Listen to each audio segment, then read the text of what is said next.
ଆଜିର ଦିନଟା ଏମିତି ହେଲା କି ରଥଯାତ୍ରା ଦେଖିବା ଯାଇ ଫସିଗଲି। ଆଉ କେମିତି ଫସିଲେ ଭିଡ଼ିଓଟିକୁ ଲାଷ୍ଟ ପର୍ଯ୍ୟନ୍ତ ଦେଖନ୍ତୁ ଜାଣିପାରିବେ। ଜୟ ଜଗନ୍ନାଥ ସାଙ୍ଗମାନେ, କେମିତି ଅଛନ୍ତି? ଭଲ ଅଛନ୍ତି ନା? ଆଉ ଆଜି ହେଉଛି ମୋ ଜଗାର ରଥଯାତ୍ରା। ଆମେ ଚାଲୁ ରଥଯାତ୍ରା ଦେଖିବାକୁ। ମୋ ମାଇଁଙ୍କୁ ଟିକେ କ୍ୟାମେରା ସାମ୍ନାକୁ ଆସିବାକୁ ଟିକେ ଲାଜ ଲାଗେ, ତ ଟିକେ ଆଡଜଷ୍ଟ କରିନେବେ। ଯେଉଁ ଭାଇ ଭଉଣୀମାନେ ଆମର ଏଇପଟ ସାଇଡ଼ରୁ ଦେଖୁଥିବେ ତ ସେ ନିହାତି ଜାଣିପାରୁଥିବେ କି ଧ୍ୟାନକୁଦରେ ଆମର କେମିତି ରଥଯାତ୍ରା ପାଳନ କରାଯାଏ। ତ ଆରି ଭିତରେ ଆମେ ଯାଇ ପହଞ୍ଚି ଯାଇଥିଲୁ ଧ୍ୟାନକୁଦରେ। କରୁଥିବେ ଏଠି କେତେ ସାରା ଭିଡ଼ ଲାଗିଯାଇଛି। ଆଉ ସେଇ ଭିଡ଼ରେ ଗଳେ ପଶିକି ଯାଇକି ଭଗବାନଙ୍କର ରଥ ଛୁଇଁକି ଆମେ ଠାକୁର ଦର୍ଶନ କରିଦେଲୁ। ତାପରେ ଆମେ ବାହାର ଯାଇଥିଲୁ ଟିକେ ମନ୍ଦିର ଯିବା ପାଇଁ। ଆଉ ମନ୍ଦିର ବି ଦେଖିପାରୁଥିବେ ଆପଣ କେତେ ବି ସାରା ଭିଡ଼ ଲାଗିଛି।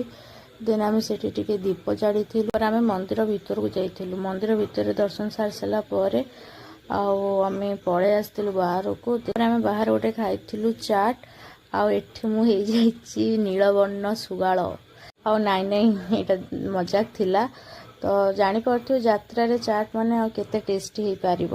ତଥାପି ଆମେ ସେଥିରୁ ଟିକେ ଖାଇଦେଇକି ଟିକେ ବି ଆମ ପେଟ ପୁରିନଥିଲା। ଦେନ୍ ଆମେ ଯାଇକି ଆମେ ଟିକେ ଲଙ୍କା ଚପ୍ ଆଣିକି ମାଇଙ୍କର ମୋର ଟିକେ ଖାଇ ଦେଇଥିଲୁ।